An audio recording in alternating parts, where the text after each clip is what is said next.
अस्सलामु अलैकुम वरहमतुल्लाहि वबरकातुहू। उर्दू वज़ाइफ चैनल में कारी मोहम्मद शौकत अली एक बार फिर हाजिर है और अदब से सलाम अर्ज़ करता है। उम्मीद करता हूँ कि आप तमाम लोग खैर व आफियत से होंगे, खुश और खुर्रम होंगे। दुआ है अल्लाह तबारक व तआला आप तमाम को खुशियाँ अता फरमाए, आमीन। आज की इस वीडियो में कुर्बानी के मसाइल में से एक अहम और ज़रूरी मसला लेकर हाजिर खिदमत हुआ हूँ। मसला ये है कि हर शख्स की ज़ुबान पर यह सवाल आता है कि किन लोगों पर कुर्बानी वाजिब है।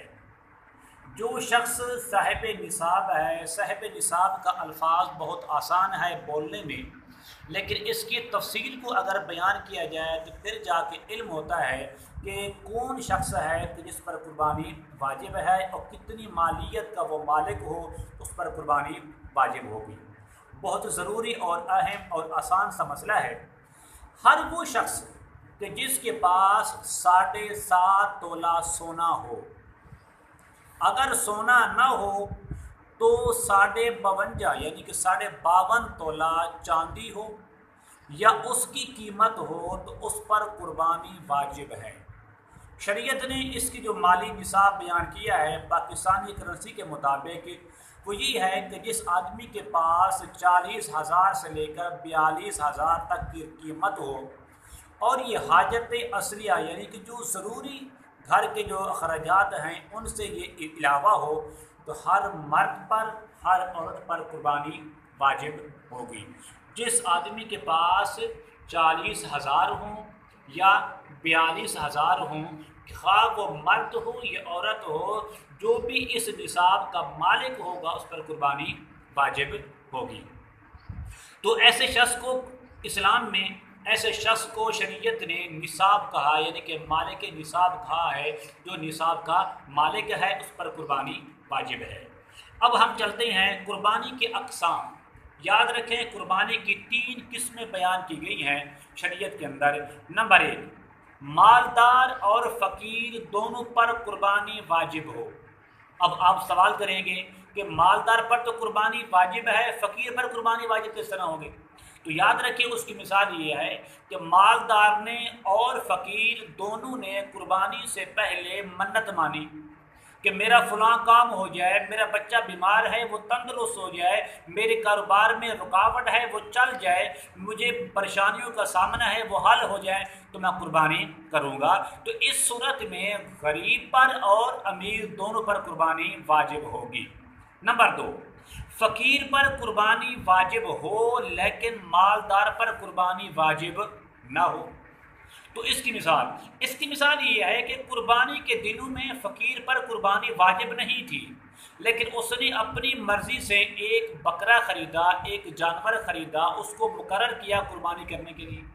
तो शरीयत ये कहती है कि इस आदमी पर वाजिब है कि इसी जानवर को ज़िबा करे, जबकि जो मालदार है उस पर कुर्बानी वाजिब इसलिए नहीं है कि जो भी जानवर वो ज़िबा कर देगा उसकी कुर्बानी अदा हो जाएगी।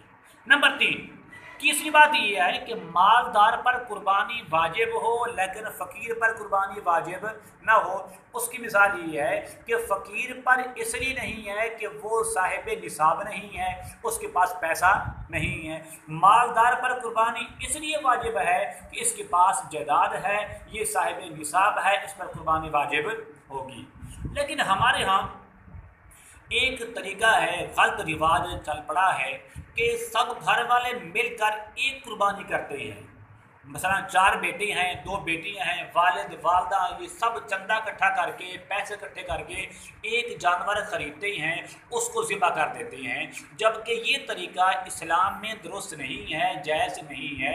इसलिए कि शरीयत का मसला ये है कि हर जानवर को उसका नाम देना ज़रूरी है। हर एक शख्स की तरफ से एक कुर्बानी हो सकती है कि 10 आदमी की तरफ से एक कुर्बानी नहीं हो सकती। तो ये रिवाज है। लेकिन उसके मुतालिक शरीयत ने हमें चंद बातें बताई हैं जो कि अहम और ज़रूरी हैं। वो ये है कि कुर्बानी के जो मसाइल हैं उनमें से एक ये है कि चंद लोग ऐसे हैं कि जिन पर कुर्बानी वाजिब है। उनमें से एक शर्त ये है कि वो मुसलमान हो, कुर्बानी करने वाला मुसलमान हो, गैर मुस्लिम यानी काफिर पर कुर्बानी वाजिब نہیں ہوگی۔ نمبر 2، قربانی کرنے والا آزاد ہو، غلام پر قربانی واجب نہیں ہے۔ قربانی کرنے والا عاقل ہو، سمجھدار ہو، مجنون اور پاگل پر قربانی واجب نہیں ہے۔ قربانی کرنے والا صاحب نصاب ہو، غیر نصاب پر قربانی واجب نہیں ہے۔ تو ان تمام شرائط کی صورت میں مسئلہ یہ نکلتا ہے کہ مرد ہو یا عورت ہو، گھر کے جتنے افراد پر یہ نصاب ہوگا، جس کے پاس اپنے 40,000 پیسے ہوں گے، ان میں سے ہر ایک کا قربانی واجب کرنا، قربانی ذبح کرنا واجب ہوگی، نہ کہ سب کی طرف سے ایک قربانی۔ امید کرتا ہوں کہ آپ کو یہ مسائل ضرور سمجھ آ گئے ہوں گے۔ اللہ تبارک و تعالی ہم سب کا حامی اور ناصر ہو، ہمیں شرع کے مطابق شرعی طور پر ہمیں صحیح اور مخلص ہو کر رضا الہی کے لیے اپنے پیارے آقا کی سنت کو زندہ کرنے کی نیت سے قربانی کرنے کی توفیق عنایت فرمائے۔ السلام علیکم ورحمۃ اللہ وبرکاتہ۔